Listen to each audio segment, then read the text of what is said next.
This life is a fight.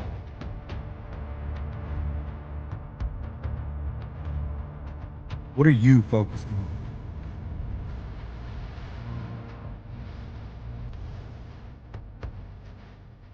There will be that.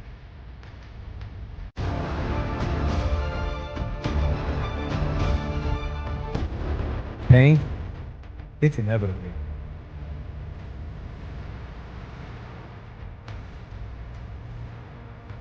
But when that bell rings, will you be ready?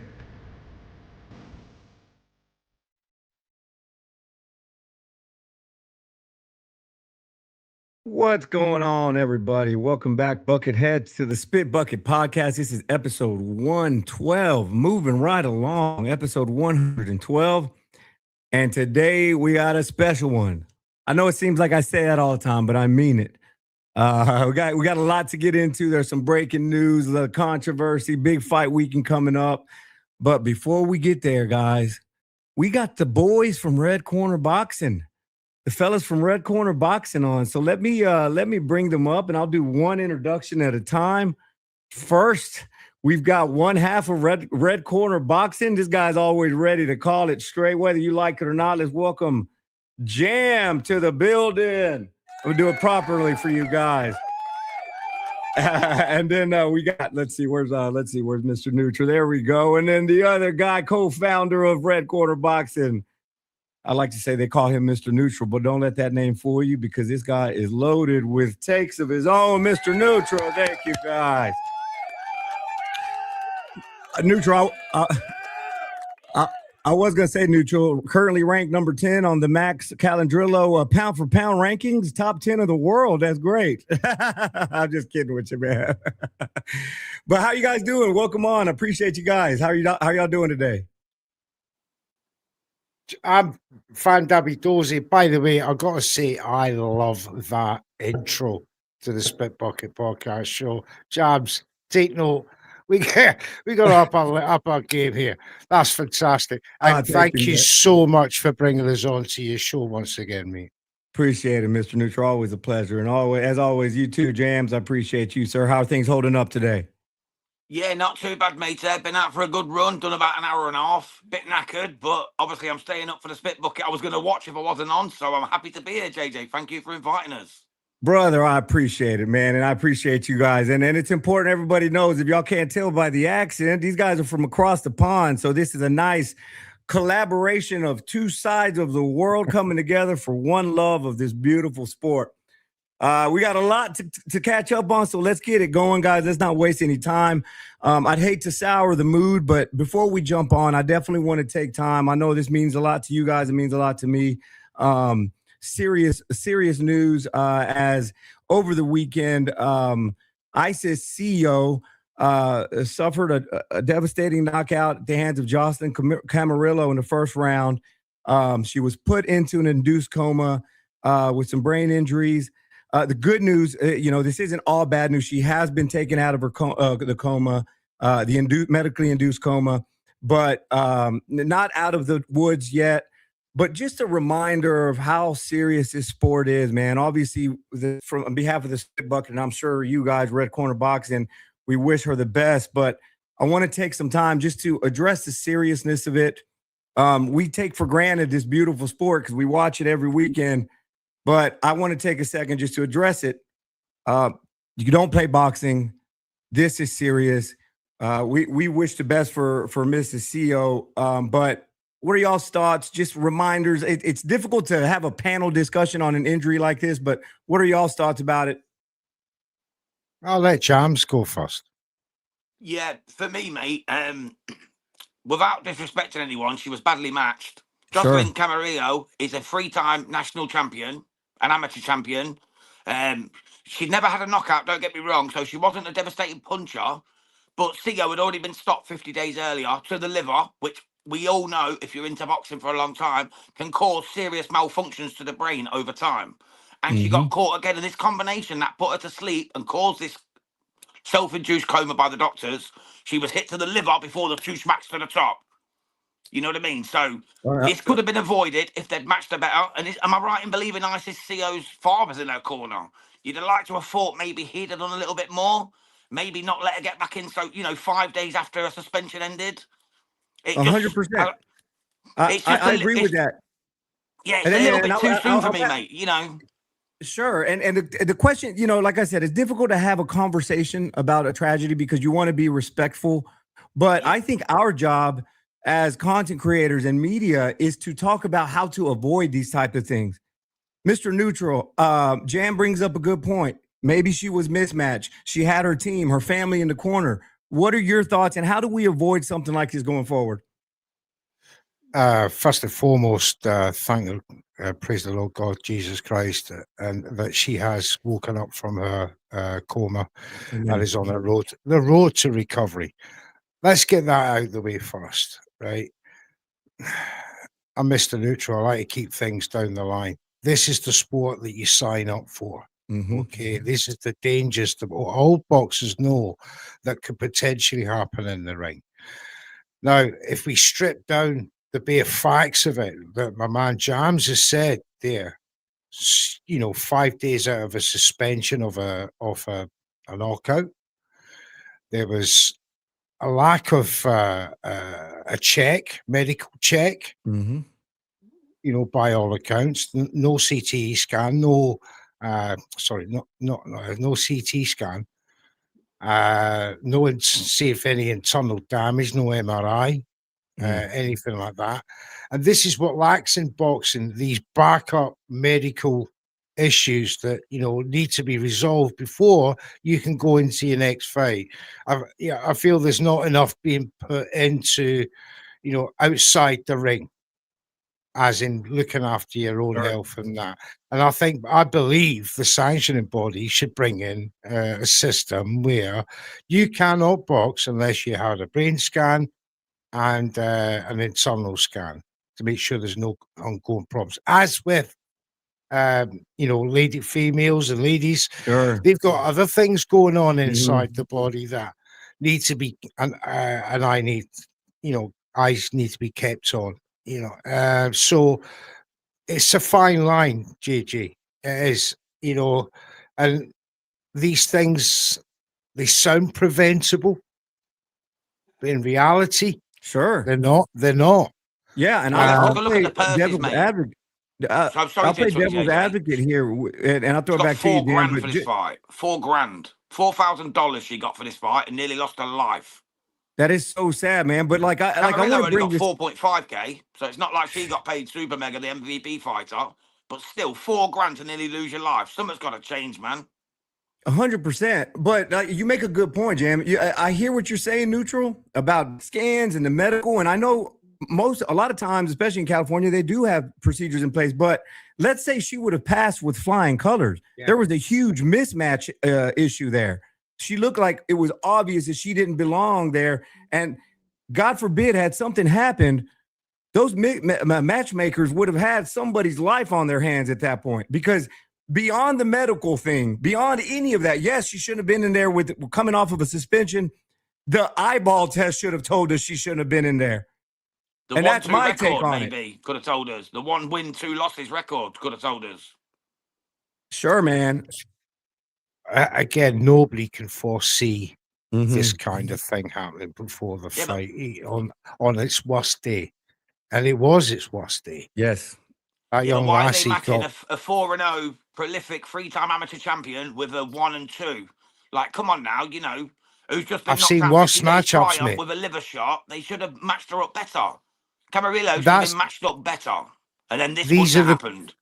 I'm not so sure about the matchups. That's preventable as well. I get what you're saying there, Jams, and quite rightly so.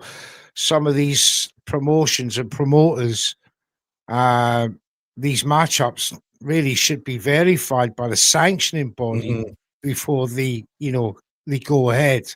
That's the only preventable measure that I can see moving forward is this, scans and the fact that, there could be a longer suspension and better matchmaking accountability. Yeah. Yes. where the sanctioning bodies really should ensure the boxers from the promoters in this case. And also, You know, neutral, she was stopped with a liver shot 45, 50 days prior. And liver shots Yeah. are known to cause frequencies to the brain that can cause paralysis, that can cause brain Yep. function malfunctions. So they should have known that another body shot, like she took in that combination, she took one to the liver again, and that's And her when she hand came folded, and then she down. took 2 more headshots. Yep. Yeah. If they'd have stopped the fight when she took the liver shot, she may not have got in the induced coma. I'll say one It's last about thing. learning the craft and knowing what you're talking about and having referees who are able to see what they're looking at. You know what I mean? Something's got to change. Well, You can't let 19-year-old girls get took like that and put in a coma. It's not what listen, boxing was made for. It's not what we want to see. People need to do Ash, better. I lost a debate with JJ about how referees and judges should be Xboxers, but we won't go there. I watched it. I on watched this. it. Matt Calendario's debate show. The Excellent only Grand last Prix. thing I say about this, you know, and Godspeed her recovery, by the way, is I think a lot of prevention, or one of the best preventative measures for me would be a gravity test. If you know what that is, it's where they measure the salt in your body, the salt content, and it'll deem whether your brain is dehydrated, first and foremost. California State Athletic Commission were the ones that were so adamant to get it passed through state, I don't know what it is, Congress or whatever you got over there, that you know, Devin Haney wouldn't fight in California for a while. I'm not making any accusations, you know what I mean? Because what are you saying, neutral? What are you saying? They were doing they were doing these kind of testing, you know, they wanted Brian some Norman fan in the house. Oh no. It was way before that. Way before that. Anyway, getting off that, but gravity testing would go a long way to prevent matchups being going ahead, because if a low gravity test or failed gravity test comes out, you shouldn't be allowed to box. That means your brain is dehydrated, your organs are dehydrated, liver shots, kidney shots, everything. You know, it hurts that everything. Much more. Heart, lungs, they're all susceptible, and you shouldn't be allowed to box, and things like this could be prevented that way. Yeah. We'll move it on, but I'll close with this. Like, I think all of us hit on this. There were balls that were dropped, and there's a lot of blame that could be pointed from the commission for letting it go, from the team. There's a lot of people that can be held accountable here, and I think it's crucial that we bring it up and talk about it to avoid it. This was a reminder that, luckily for everybody involved, we didn't lose a life, but look how close we got. We got to do our jobs better. This isn't an automotive plant. This isn't a factory. We're dealing with real lives. And if you wouldn't put a gun in somebody's hand that's not trained on how to deal with a weapon, we should be way more careful with what we're putting inside of the ring. So thank you, gentlemen. Again, on behalf of I'm sure you guys and the Spit Bucket, we wish Mrs. Sio a speedy recovery. Moving on, gentlemen. This one's going to home. This has got some USA versus the UK vibes. Over the weekend, we saw Mick Conlan coming back against Kevin Walsh, the undefeated American. Gentlemen, I'm gonna be honest with you guys. Like, I thought Conlan was going to win this. I thought we were going to see a revitalized Mick Conlan. You know, usually I'd be on here saying, "Ha ha ha!" The USA pulled this one off, but I wasn't thrilled with this performance. Conlan got Walsh got the split decision victory. The broadcast team seems shocked. I wasn't that upset with the scorecards. What are y'all's thoughts about it? Am I right to go first? Is that okay? Yeah, go ahead. On you go, Jams. Yeah. Basically, mate, me and Mr. Neutral done the watch along. They were singing Conlan's praises throughout. It was the worst Mickey Conlan I'd ever seen. He did not turn up. He did not attack. He did not defend. He did not throw punches. He kept changing his stance. He confused himself. He looked like an amateur stuck in the amateur game. It was embarrassing, and I'm sorry to say he needs to retire. I had Kevin Walsh 97-93 up in that fight, And I was being generous to Mickey Conlan. I thought Conlan was absolutely piss poor in that fight. And I was flabbergasted that Cole Frampton was saying he was 97, 98, 2 up and all that. Yeah, that was wild. The guy's off his nut, mate. I think Frampton needs to stop going to Northern Ireland for a while and just reset and actually look at boxing with the eyes rather than the dick. Because it was embarrassing, mate. It was embarrassing. Kevin Walsh was the only one throwing. He was the only one trading. All Conlan was doing was confusing himself. He wasn't confusing Walsh. Walsh outboxed him at least 7 of the 10 rounds. I gave it 97-93 Walsh, and I was comfortable with that score. Wow. I had it 95-95. Neutral, what's your take? I had it Walsh by a round. I'll echo Jam's sentiments that he was gun shy all through the fight.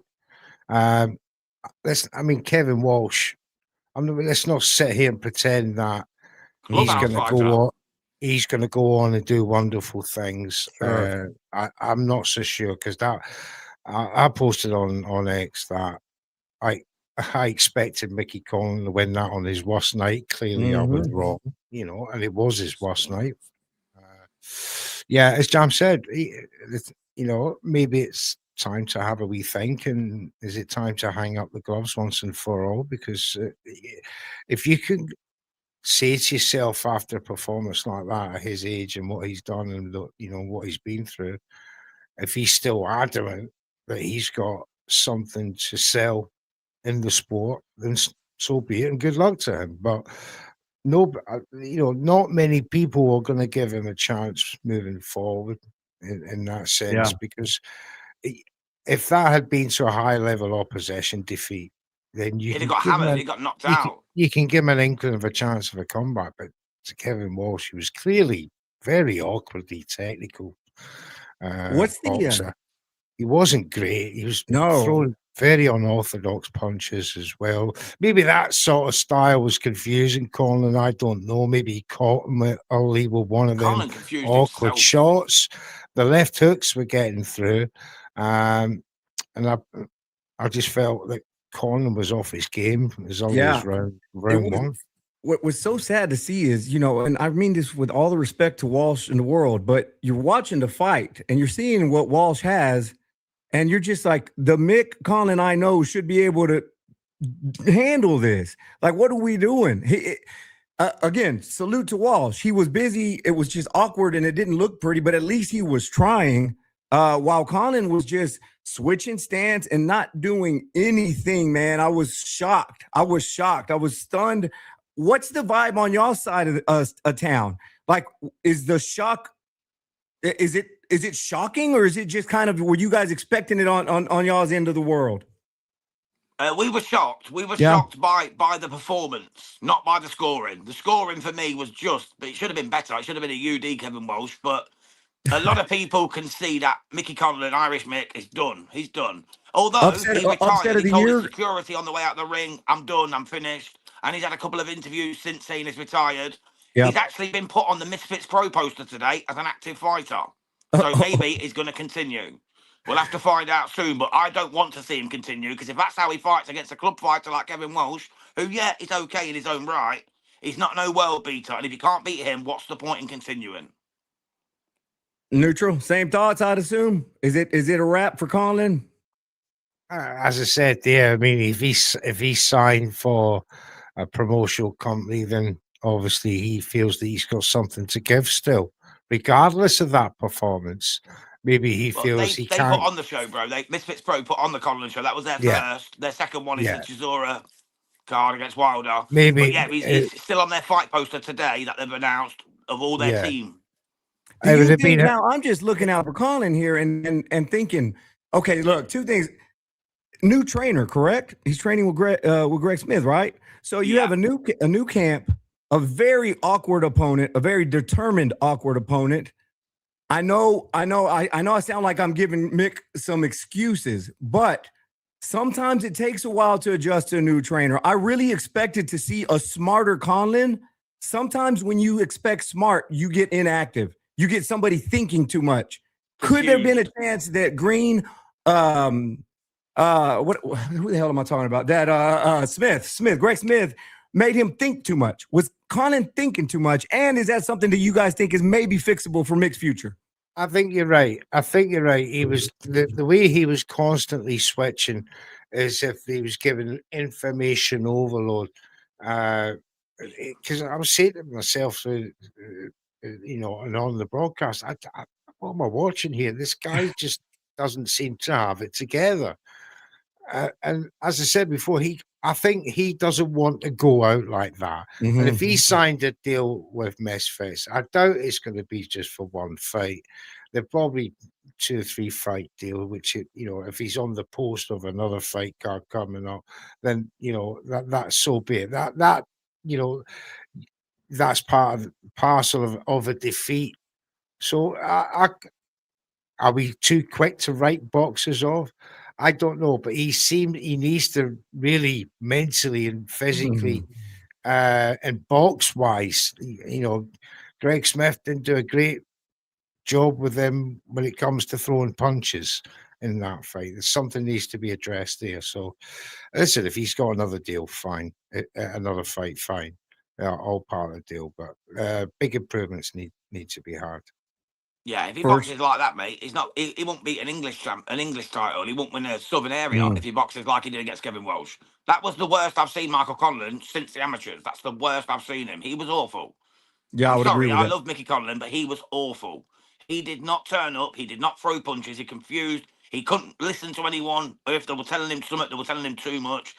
He just looked a shadow of his former self. There was nothing good about his performance. Like, literally, there's nothing. Can't say heart, can't say grit, can't say punching, can't say stance, can't say anything. It was all trash. He was awful. It's over for him.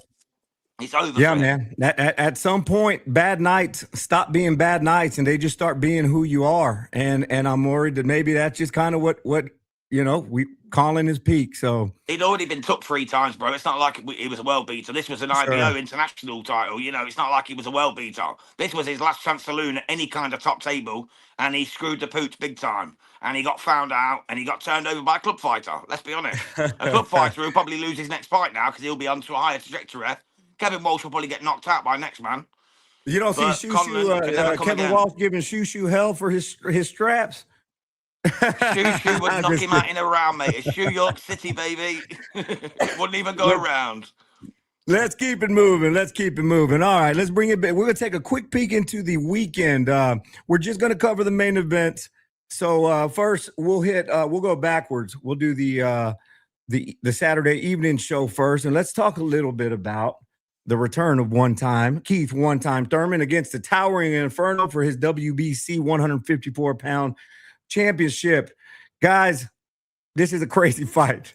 Every fight with Sebastian Fundora is a crazy fight, but when you sprinkle in the fact that we've got coming back, thoughts on the weekend? I don't know what to say. I guess this time we'll start with neutral. What's your thoughts, Thurman Fundora? I love Keith Thurman. I've got to say, he brings, for me, a package to boxing. The boxing's seriously been missing for a long time. He's articulate. He's great on the mic. He's, he visibly brings the show. And you top all that off. You can say he looks good. He looks good, Keithy, for his age, right? He's 36 years old now, 37. One time he's looking good, man. And I'm telling you, don't write one time off by any stretch of the imagination. This guy's been in there with the best of the best at welterweight. And there's nothing Sebastian Fundora's going to bring other than, I've got to punch upwards. Listen, now look. Sebastian Fundora's been riding on the crest of a wave for me for the last 3 years since that Brian Mendoza knockout. He's sort of come back into the limelight by way of Tim Tszyu and the infamous elbow. And let's not forget a bloody Tim Tszyu from round 3 ran him, and he went to a split decision. The Cordale Booker mandatory was pretty straightforward. And then Tim Tszyu again. So for me, there's not that progression since beating Tim Tszyu on that split. No one's expected Cordell Booker to beat him, and no one expected Tim Tszyu to win the return either. He had his chance. For me, he was going to knock out Fundora within the first 5 rounds had the elbow not happened. So for me, Fundora, I think he's met his match with Keefe Thurman. Wow. He throws in bunches. He throws the correct disciplined punches as well. He'll find plenty of gaps in the wide-armed Sebastian Fundora, who'll be trying to punch and jab downwards, coming over the right hand. Keith Thurman, if you watch how he fights, he stoops low anyway. He'll stoop and come up, and one of his favorites, the left hook uppercut from the back foot. And watch out for it, because I want to see it. I want to see a Tim Tszyu back as 3-time world champion. And you're picking one time for the upset. Oh yes, I think stoppage. Wow. I saw him working the round. heavy bag and just kind of loading up overhand rights on the heavy bag. And I'm not, he's giving away the game plan. Fundora, he'll be like that. He'll go left, he'll go right, and then he'll duck and come up the middle with an uppercut, and they'll drop like a sack of potatoes. Well, Sebastian Fundora in the 9th round. It's going to be an amazing, just that's a personal dream of mine, because I just love Keith Thurman's his work rate, his work ethic. It's just a shame we don't see more of him. Sure. It's that damn PBC and not investing enough money in one-time Keith Thurman, because he is a gem. Heartbreaking, man. Heartbreaking. Jam, your thought on the return of one time against the Towering Inferno. Are you like Mr. Neutral predicting the Timber? Well, I'm kind of hoping, JJ. Mr. Neutral just pretty much covered it all. Apart from Tim Tszyu becoming 3-time world champion, I don't think that's going to happen, mate. I think Tim Tszyu's a bit fucked now. But I appreciate you. I mean Keith. Keith 3-time world champion. I got you. Okay. One time. Yeah, man. Keith Thurman, too inactive. That's the problem. But on his day, he's beat the likes of Danny Garcia. He's a very fucking slick operator. He's only had the one loss. I don't know what to say about Keith Thurman, because we don't see him enough. We need to see him more. If we'd seen him more, he would be probably one of the greatest boxers of this generation, in my opinion. When he first burst on the scene, he was my guy. Like, he was the one I was like, I'm behind this guy. This guy's going to go all the way. And then he just disappeared. Yeah. And then he come back and fought Brock fucking Jarvis in Australia. 3rd round knockout. It's like, where's your career gone, bro? You know what I mean? He talks a good talk. But that was a tune-up. He was supposed to fight Charlo. Lesser opposition. We need him against better people. He pulled out of the first fight. And now we're back against Sebastian Fundora. Fundora's tricky. He's tall. He's rangy. But he can be got at, and he can be knocked out, as Brian Mendoza showed. And also, he struggled in other fights. Like you said, Neutral, Tim Tszyu was schooling him until that elbow. He was looking like he was going to get stopped himself, you know what I mean? So, I'm with Neutral. Fuck it. I'm going to go for it, man. One time for the smack. I love it. I hope y'all are right. Come on. I love it. So look, I agree with everything y'all are saying, but I have seen a progression in Fundora, and it's the style. It's not so much his opponents or resume, but he's using his distance. Finally, it seemed like he was addicted to working on the inside when he had no business doing that. But just talking to you guys, y'all are bringing out like new thoughts in me, because I'm thinking this is going to be just a wash, but y'all are absolutely right. I've always said this about Fundora. He can give any 154-pounder trouble, but I'll say this. I feel like there's a lot of guys that can give him trouble. And one-time Thurman, we've seen what he can do. He's crafty. He's sneaky. He's got tons of experience. I'm not going to go as far as you guys are saying. I see a fight that can be close and can give Fundora problems, but it's going to be more of a rough fight than I think people are projecting, and I'm looking forward to seeing it. Now, I was going to ask y'all, but y'all have answered the question for me. So I was going to ask, legitimate comeback, or is this a cash out? Sounds like you guys think this is a legitimate comeback. Legitimate comeback, baby, because he will see that this is another strap. he wins this, he's gonna get another big cash out fight. This I is listened to him on the Nadji's show, carrot. on Nadji's Hill the other day, and he was Yeah. sat there, Yeah. he was so zen, he was sat there in his pajamas, and he was so chill, he was just like, I'm going to come out and I'm going to knock the Terror Inferno out. He said, I'm going to do it. He said, I don't need to do it, I don't need money, I don't need anything, I'm just going to do it. And it resonated with me. It resonated with me. Yeah, And I think he's going to be true to his word. When you come across a man that's got nothing to lose, it's a dangerous mentality to battle And he doesn't against. need the It gain really either. is. He doesn't need the gain. He's got the money. He's made the money, man. It's Keith one-time Thurman. He's been there, done that, bought the T-shirt, sold it a couple of times. Yeah. I go back to the point of, who's Sebastian Fundora's best win? Mm-hmm. And for me, it's Ericsson. Ericsson. No, it's Ericsson Lubin, maybe, yeah. Oh, yeah. But that's 5 years ago. But even then, he got and that was down. a retirement. That was only a retirement in the 9th round. It wasn't like a knockout or a points win. I know that's right, and he was put down in that fight. Mm-hmm. And that is what I hold on to. If that's happened to him in his prime, what's Keith going to do to him? We got to address the silk pajamas. Like, that's a real thing. We know Keith Thurman has the money. We saw him completely stop fighting challenges. But if Keith Thurman can come to terms with the idea that Saturday is going to be a rough night, and he's going to have to go to the depths of hell and back if he wants to be a winner, I can see it happening. Now, just for shits and giggles, Keith Thurman comes out victorious. He's the new champ at 154. Can he make a splash at 154, given the current layout with Boots and Xander and the shit that's Virgil and all of that right now? Oh, look. It'd be fucking hard enough to get a fight. No, it's look, like the if he wins... to make a fighting, isn't it? Let's be truthful. Everyone don't want to fight anyone. Everyone's suing everyone. So, Xander and Josh Kelly, mate, you're pretty much screwed. Yeah, for me, he'd become Mario Barrios Mark II. Everybody will see him as a target. He'll have a big target painted on his back for the other straps holders.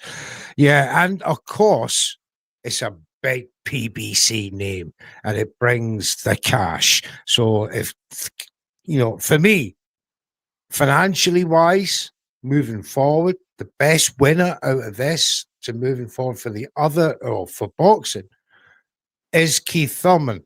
I'll tell you why. Because right now he'll bring the interest, the fans, the cash to the other boxer. Sebastian Fundora's got plenty of time to recover, to reinvent himself and come back from boredom. As no Jam sweet says, poison, mate. It's Serb. He's no sweet poison. But the fans, a little tidbit, though. 100%. A little tidbit. Josh Kelly is a 154 champion. He was actually on the Misfits poster today, Misfits Pro. Wow. He was on the Misfits Pro, Cali and Nissi Sauerland poster for their active fighters. So Josh Kelly's obviously having a fight on Misfits Pro coming up soon. Just a little tidbit for you there. Interesting. All right, well, let's keep it moving. The other big main event that got me super excited, it's the return of the young phenom. This guy had everybody on the edge of their seats wondering if he's going to break Mike Tyson's record. That came and went, but that does not mean that this guy should not be taken serious. Moses Itauma makes his return against Jermaine Franklin Saturday. Guys, is this a real challenge? Are y'all happy with the matchup? I'll start with who's up now, Jam or Neutral? I can go first. Jam. Yeah. What are your thoughts about the fight? Is this a real test? What are you expecting to see Saturday? Mate, Moses Itauma, 21 years old, is a phenom. He's dangerous. He knocks men out. Jermaine Franklin's lost to AJ and Dillian White. Moses Itauma, I know we don't play triangle theories in boxing, but he knocks out Dillian White in the first 30 seconds of the first round. Bingo. He's going up against Jermaine Franklin, who's never been stopped. He's tough. I like Franklin. I really do. He is durable. He is disciplined. He's a good boxer, but he's also very sluggish and very slow. And what Moses Itauma is very fast, very quick, and very powerful. I can see this over in 1 or 2, mate. And maybe even could be as little as 35, 40 seconds. Wow. Neutral. Seriously. Moses has got that kind of concussive power, mate. He can hit you on the back foot and knock your spark out. He is a fucking beast. Agreed. 100%. Zero disagreements there. Your thoughts, Mr. Neutral? The world, America, Great Britain has not seen this kind of boxer since Mike Tyson. Wow. Absolutely. I love it how we call him British Samoan. He's actually Slovakian. I love it. He's actually from Slovakia. Same as his brother Carol. He's born in Slovakia. He's same as his brother Carol, who's a good fighter as well. Carol Itauma won multiple amateur championships. Emigrated to the UK, no British citizenship, and we'll representing us. Yeah, we'll take it, as Jam says. Now look, when I compare this guy to Mike Tyson, I was around for Mike Tyson. I was around when he was fighting the likes of Mitch Green in 1986. You know, a bit of a stupid matchup, but it happened. And all the time, this Mike Tyson was fighting all these club fighters and so on and so on. And he built up a resume on the back of that. Moses Itauma has not been allowed to do that. He's doing in short time what Mike did in 3 years since he turned pro. And it's just phenomenal that the comparisons are being made between these two gents, because they were made 2 years ago when Moses was 18, and can he be the youngest heavyweight champion since Mike Tyson? And then the comparisons have started from there. Nearly was if Pulev didn't pull out of the WBA Super Championship fight. There's only one subtle difference between two of them. They both got the same killer instinct, but Mike had demons. This guy hasn't. This guy is clinical. This guy wants to hurt you, but hurt you in a sporting way. You are sport to Moses Itauma. Blood sport. Blood sport. If you look at Moses, has he gone past the second round, apart from his back at one of his first wins? I can't remember. Double check. That's 10 out of 11. I want to see how many times Moses Itauma has gone past his check it out. Yeah, I'll check that out. Now, while we're looking at it, you know, and I want to here. Let's see. You're talking about a man who is disappointed if he hasn't got you out in 2 rounds. That is such a dangerous man at 20 years of age. It's shocking, his physical abilities. Looks like just his third and his fourth fight went 6 rounds, but everything else has been inside of 2. So insane. Now, I'll say this about Moses Itauma, and obviously the comparisons are there to be had with the Mike Tyson thing. But to your point, Mike Tyson had demons, but that also led to something else. That led to whoever was standing across the ring from him to be terrified. So much of Mike Tyson's dominance was fear-based and fear-driven. And once the blueprint was put out, and if you can manage to not be scared of Mike Tyson, then you had an opportunity. With Moses Itauma, I don't necessarily see these guys melting in fear. I see Moses Itauma saying, I don't care if you're scared of me or not. I'm about to show you the wrath of Moses Itauma. And he has a way to establish his dominance without it being some result of fear. You know, I think the world of Mike Tyson. I think Jack Alter's an idiot for the points he had about saying Mike Tyson's overrated. But I would be foolish to say that those guys in the 80s that he dominated weren't terrified of him before the first bell ever rang.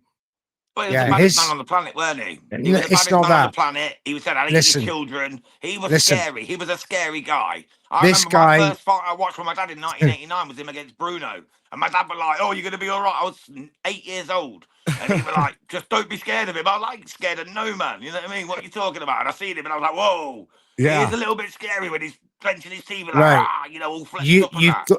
You've got to remember.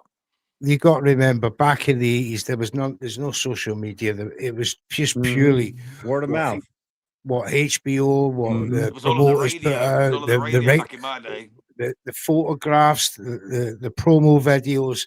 That's all fans went on. And Mike Tyson, probably unwittingly, scared the shit out of people just by being himself, quiet until he had to be.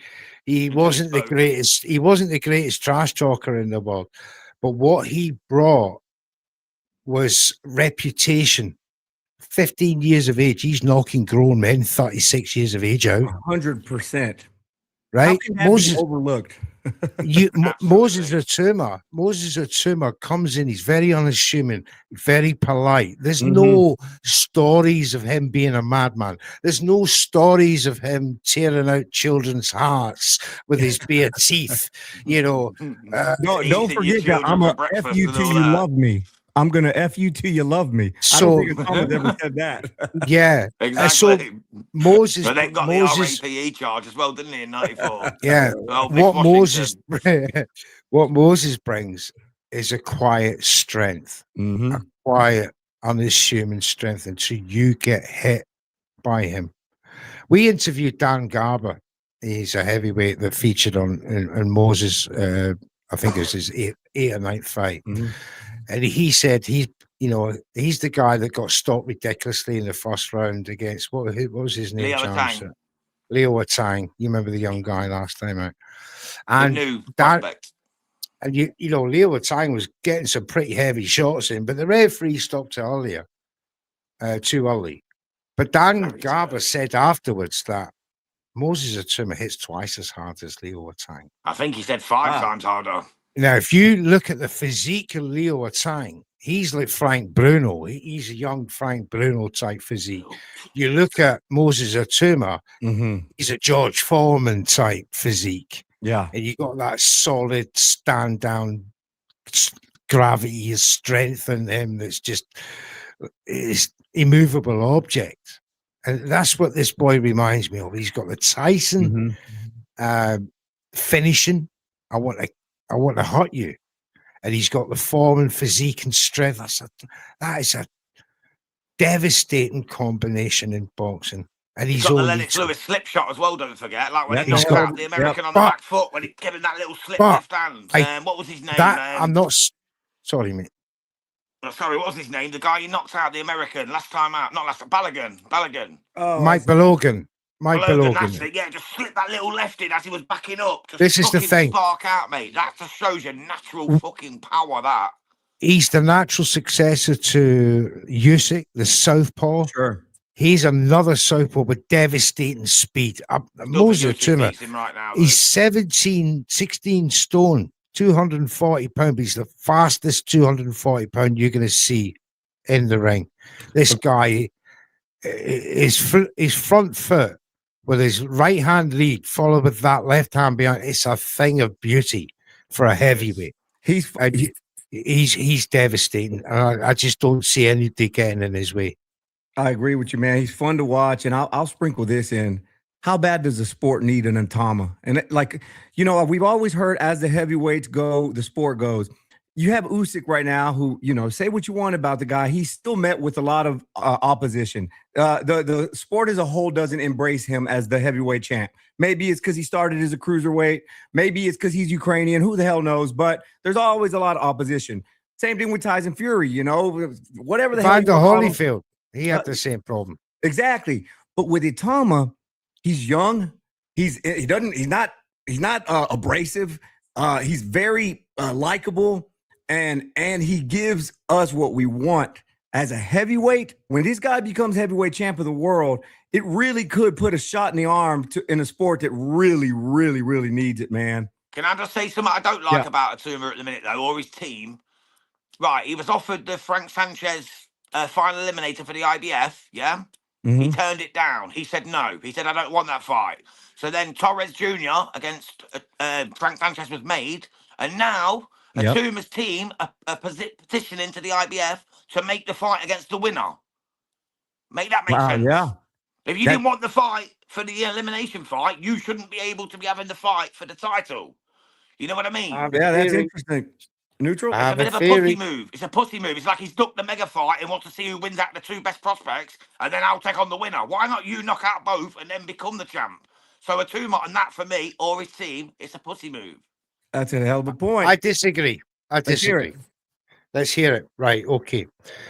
He was going to fight Frank Sanchez for eliminator. No, he turned it down. Listen, mate, I'm not finished. Right. I know that. He's turned it down. That looks like a bad move. However, I'm Itauma's manager. Right.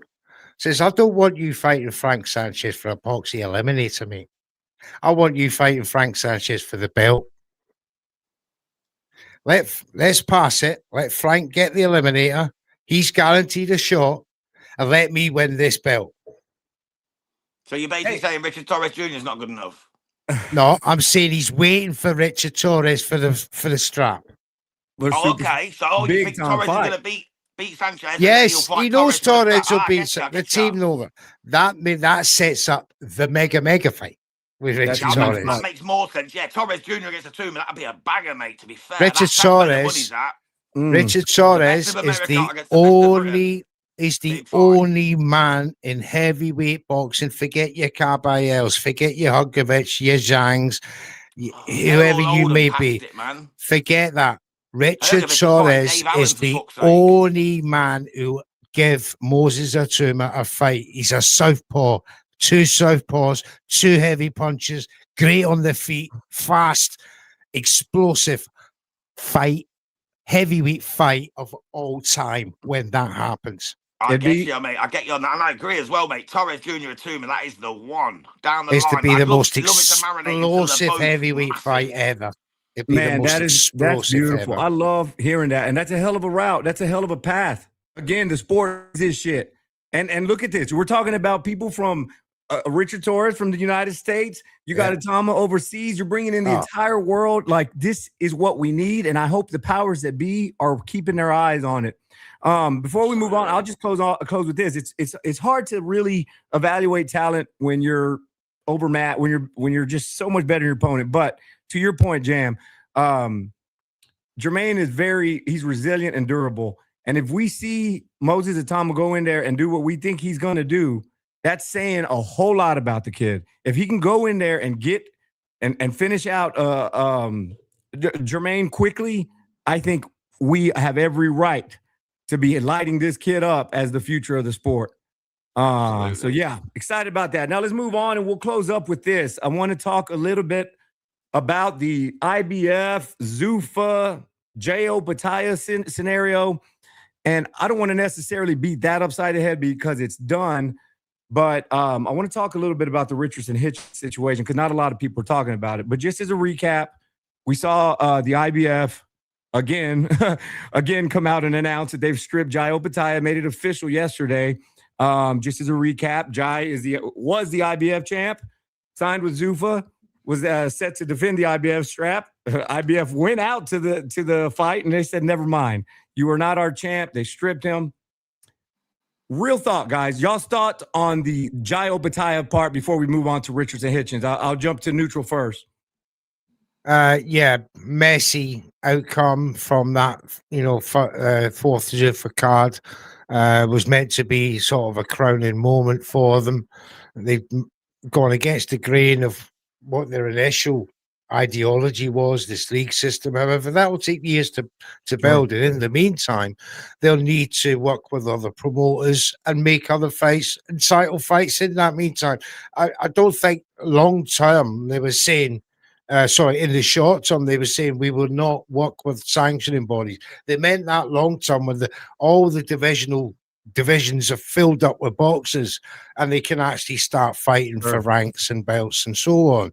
But in the meantime, to keep their fighters who they've signed, right, they've got to keep them busy. And that is working within the parameters of the 5 major sanctioning bodies, if you include the IBO as well, who no doubt will be working with them at some point as well as maybe other lesser known sanctioning bodies. So it's a little surprise to me that Zuffa are going to work with other sanctioning bodies, and the IBF have made a right pig's ear of this. They sanctioned that fight weeks and weeks down the line. Mm-hmm. They had all that time to clarify what's going to be promotional wise, what's going to be, done fight week, and all the rest of it. All the protocol should have been done, but they left it to 24 hours before the fight to call the belt off and strip J.O. Pataya, provisionally. They took his money and then reimbursed it on fight night. All very underhand, and there's many reasons why, or excuses why, the IBF have pulled out. However, moving on to the Hitchens thing, it just seems like a kick in the teeth for Jael Pattaya that the IBF are now involved with Zuffa again. Yeah, according to Robert Garcia. So I was going to throw this clip up there real quick, just to catch folks up, and the significance of this here. Well, let me throw it up first real quick. Rodolfo is the mandatory to fight Hitchens, but Hitchens signed with Zuffa. We don't even know if that's going to happen. I asked Rodolfo, what would you do if they still offer you good money to fight Hitchens for Zuffa? Or go for the vacant title. If the belt goes vacant. The thing they responded is, where do you think I'm going to get paid the most? So fighters right now, they're going after the biggest paydays, not the belts. About this, because on the surface it looks like he's just saying that Richardson Hitchens is with Zuffa and that, but like we got to drill down on here, because not only if this goes down, let's say let's say the IBF doesn't work with Richardson Hitchens because Jael Pattaya's people are threatening lawsuits, and why are you doing with him, not with me? It's a mess. I agree with that. But let's say the IBF does strip Hitchens goes and fights for Zuffa. Robert Garcia is saying that his fighter will forego the title and chase the money. So now you can say Zuffa is not only taking fighters, they're taking title pictures. If you're taking the number one contender and the champ, that is a huge splash in boxing, don't you think? And I'm not here to say if that's good or bad. All I want is good fights, and I want these fighters to get protected and paid. But with their third month in existence, now they're knocking on the door to not only take another champion, but to steal the entire IBF title picture. Jam, what are your thoughts on that? Yeah, I think it's bad, mate. I don't think it's good for the sport at all. And just to go back to Jael Pattaya, he was sanctioned for the fight as a title fight for the IBF. And then when it got to fight week and he started presenting the Zuffa belt on his table instead of the IBF belt, the IBF had a meeting and discussed it and said, why is the Zuffa belt prominent on the press conference? Why isn't the IBF belt? So that's when they returned his 80 grand and they said, it's not an IBF, they called it a Zuffa championship belt. So they pulled the sanction for the fight. They still allowed him to fight as IBF champion, but not for the IBF belt. And then after meeting in a board meeting, they decided he'd disgraced the belt and that they're going to take it away. I think they've done the exact right thing. At the end of the day, you want to be a club fighter, go and be a club fighter. You want to box for Zuffa and Dana White and get your 40 grand a week and fight every couple of weeks, that's fine. Great, go do that. But you're not going to hold the IBF belt up while you're doing it.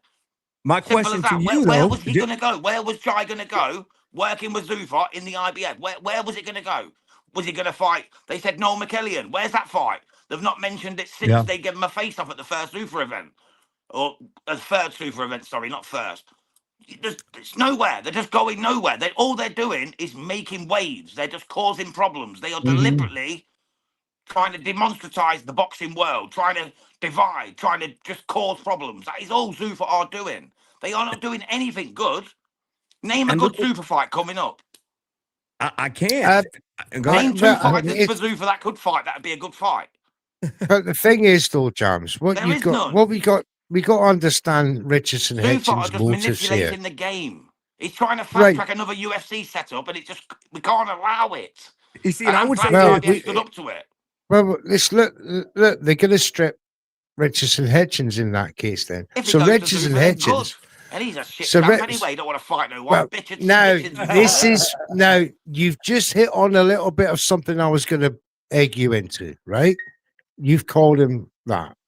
Yeah, let's be real I don't here. Call him that. That's what people call him because he don't want to fight no one. Let's be real here. Without that IBF belt or any kind of belt, Richardson Hitchens' career stutters, because that belt is his only bargaining chip for me in negotiation. You've seen how he is on social media. He calls out everyone. Yeah, but that wins a fight and fights, his mandatories or whatever. Now, he's got a mandatory with Lindolfo, and this is going to be on this. This is going to be on this. If he gets stripped, or he'll fight vacant. Well, that's what he's saying. Lindolfo will chase the belt if it's more money. Lindolfo's going to knock Richardson out, man. the thing is here, right? If it happens. If the IBF strip Hitchens, then Lindolfo can't fight for that belt because Zuffa will just say, no, Hitchens, you fight for the Zuffa belt now. Sure. Yeah. Lindolfo, Delgado, you want to win the belt? Don't take this fight. This is for a Zuffa belt. This is another market now. This is a cash market until this league division is set up properly, right? And Zuffa belt's not a real belt, though. Bonabin, Balanga, all these fighters are signing. That's bullshit. But they're offering 10 million apparently to sign. Jams, can I just Chris finish, Eubank please? Jr., who's still signed up with someone else. I'm trying to say they are signing, but I know your hatred of them and you don't want them in boxing. Eubank Jr. That's Conor Ben all over again, mate. What are you paying for? The fucking eggs or the fucking recovery? But people are going to watch it. People are going to watch him whether we like it or not. Sparked, but bloody hell, man, he's like however, what I'm trying to say is, can I get my point across? Mate, shut up for a minute, right? You're making me laugh, bro. You're making me laugh. Let's go. All right, I'll pass it on. I'll make him laugh. No, you're making me laugh because you're talking about fucking Edgar Berlanga. Sorry, mate. We're calling. I'm trying to say they signed high-profile boxers onto their roster, right? So Jams is right. They're stealing IBF belt holders. Nobody gives a toss about the IBF. The IBF, the most hated fucking sanctioning body out there. Now you got people jumping on their bandwagon. Oh, poor IBF. Well, my concern is this, and I'm playing devil's advocate here, Jam. We saw the WBC take the belt off of Shakur. I'm not going to mention Terrence Crawford because I had to, but the WBC takes the belt off of Shakur. You can argue that that's because his involvement with Turkey and all those guys. You see the IBF strip Jay because of politics.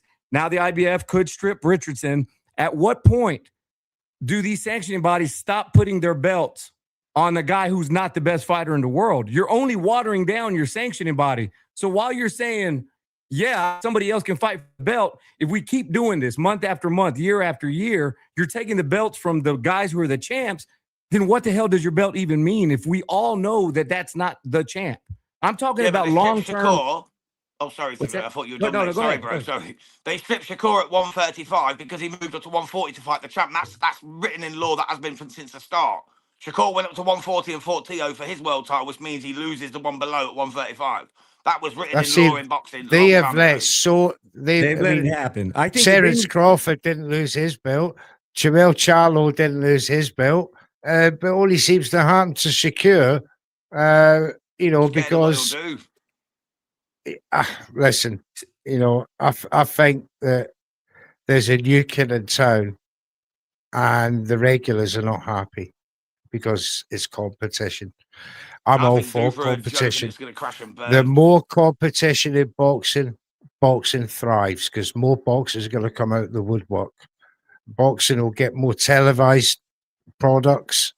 Zuffa will have another platform. They got Sky Sports in the UK signed up.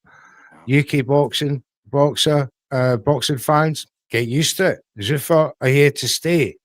And I'm all for it. I'm for the fighters. I don't give a toss about promoters, broadcasters, sanctioning bodies. I'm for the boxers. The boxers are getting paid good money at Zuffa. Yeah, but look at the Zuffa card, though, bro. Look at the next Zuffa card coming up. Tell me that's the card you'd get up to watch at 4 a.m. Give them a year, and then we'll ask ourselves the same question. Yeah, I'm right in between both of you guys. Dry up a tire, but other than that, give them a year. Basically, they've got away fighters. They've got a whole stable of away fighters who are there to get beat. Oh, I bet they've done it better than Conor Ben is a bum, a drug. Yeah, do you know how the IBF started? Right, probably the same way, but that was 30 No. The IBF started like this. Oh, see, your WBC champ. He's now our champ. Okay, then. Do you see your WBA champion? He's now our champ as well. So they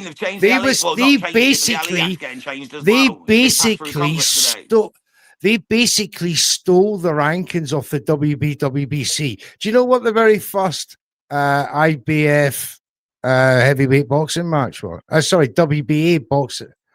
WBC, a lie. WBA come first. The first WBC champion was Sonny Liston, Yep. Hang on. right? Because he'd signed for Before my them time, that, bro. before he became the WBA champion. True story. Look it up. And all because they offered him more money. And this is a Zuffa all over again. A new sanctioning body comes in. They either steal your boxes or they steal your rankings. One or the other. Yeah, but these guys are changing laws and stuff for it, man. It's a mess. Yeah, Look, that's the only thing. Yeah, That's the only downside. I try to take it on the chin, and like I said, my ultimate goal is more fights, protect the fighters. But you know, it's a mess, and all we can do is just sit here and hope for the best, man, and call out the bullshit when we see it. But gentlemen, I will go ahead and give you guys y'all's time back. I really, really appreciate y'all joining in the show. If you guys are watching right now on Red Corner Boxing, go over to Spit Bucket and give Spit Bucket a follow. If you're watching on Spit Bucket, go over to Red Corner Boxing, give those guys a follow, and let's grow this thing together. But gentlemen, thank you again. Thank you guys for staying up late. Really appreciate y'all, and we got to do it again soon, man. Y'all enjoy the fights this weekend, and I can't wait to have y'all back. Big up Keefe this weekend. Yes, absolutely. And me and Jabs may not agree all the time, but that's the beauty of diverse opinions in Red boxing. Corner Boxing, mate. That's Red Corner That's Boxing. for We you. don't always agree, but we always end up at the same point, which is together doing live shows. So join us over 100%. there. Nobody wants to watch a channel with nothing but agreement. That's boring, man. But we He don't appreciate know you. shit about boxing, but he's my best friend. Y'all enjoy y'all's weekend, man. Appreciate you guys, and I'll talk to y'all soon. See you God later, bless, guys. KJ. Take care. Later, brother. It's life. It's a fight.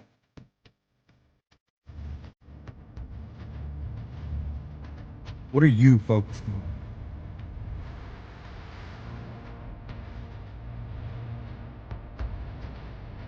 There will be that.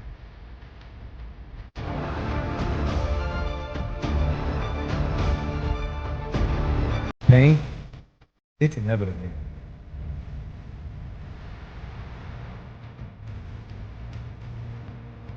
But when that bell rings, will you be ready?